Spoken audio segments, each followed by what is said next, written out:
What is exciting is that we've developed a new kind of method to move air. It's called the dual piezo cooling jet. It's an air mover that doesn't require bearings or doesn't require a DC motor. So we are enabling the next generation of tin products with this new technology that comes out of our labs.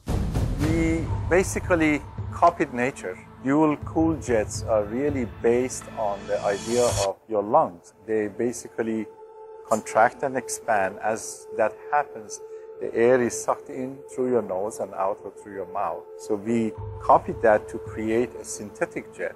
We thought about, is there any way that we can actually create these jets in situ wherever we want to do that? Mainly was active flow control for aerofoils for different parts of the aircraft and engine. A dual piezo cooling jet is two metal discs with piezo elements on either side of it. By actuating the piezo with an AC signal, the device can actually pump like a bellows pump. When you do that at a very high rate, say a couple hundred hertz, you get a very nice net airflow produced by this device by pulling in the air from the surroundings, expelling it at high velocity through the center. And there are different tricks you can do to make it smaller, larger, but the particular concept can be scaled or modified to whatever your application needs are. Here we have an aviation chassis with 6 dual-cooled jets mounted to the frame. We have now switched to a thermal infrared image. We're heating the chassis to 80 C, and we're going to drop that temperature down to around 40 C. When each dual-cooled jet is turned on, air flows from the orifice and will blow up through the fins to the surrounding air, thus cooling the internal electronics of the chassis.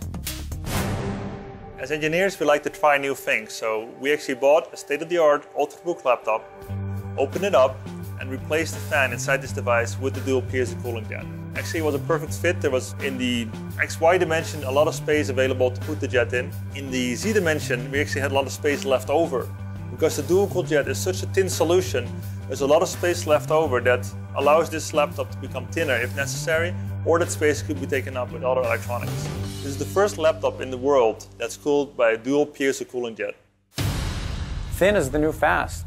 Increasingly today, manufacturers are looking to differentiate their products based on the form factor and how their customers are using the computing versus how much computing power is built into the product.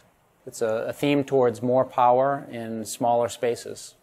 We can put these dual piezo cooling jets into a lot of very hard to reach places, so it's a very localized and very efficient way to cool electronics at the source of the heat generation. For people who have a laptop computer in their hands or on their lap, they don't want to deal with annoying noises or buzzing. So the acoustic profile of this technology, it's something that we can tune based on the cooling that's required. That's one of the roles that we play in GE licensing, is finding synergies between these technologies that initially are developed or invented to satisfy some GE business need, but we can translate those to similar demands in other markets outside of GE. That's where GE licensing steps in to make those connections.